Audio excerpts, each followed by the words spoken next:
اللہم صلی علی سیدنا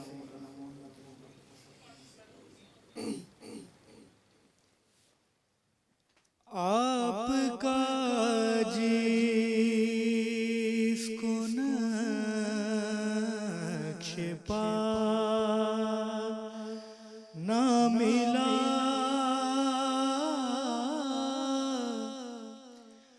آپ کا جس کو نقش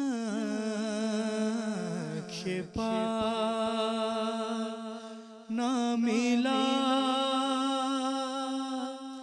آپ کا جس کو نقش پا نہ ملا روشنی کا اسے پتا نہ ملا روشنی کا اسے پتا نہ ملا بے خودی بڑھ گئی مدینے میں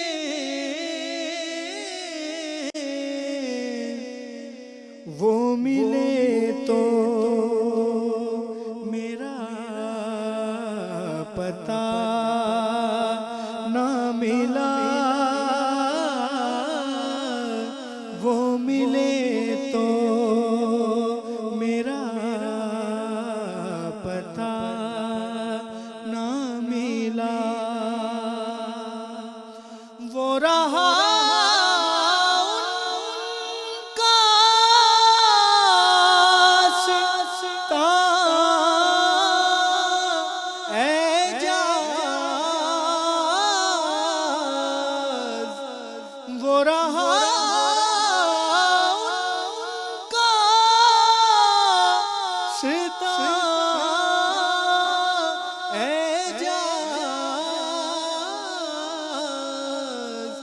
دل بیتاب کو ٹھکانہ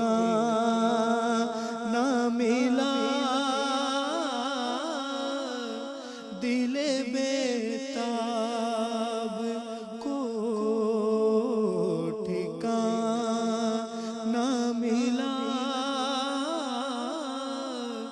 آپ کا جس کو نقش پانا ملا.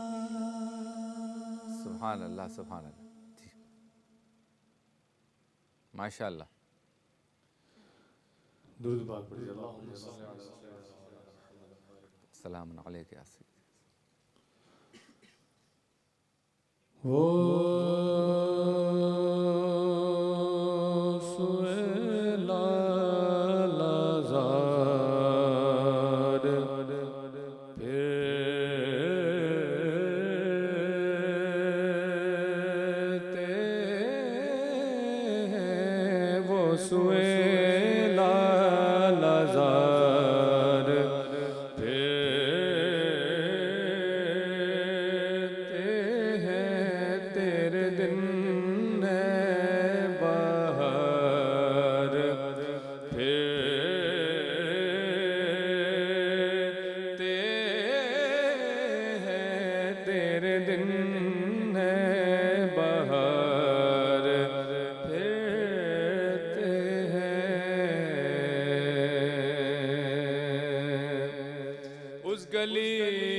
اس گلی کا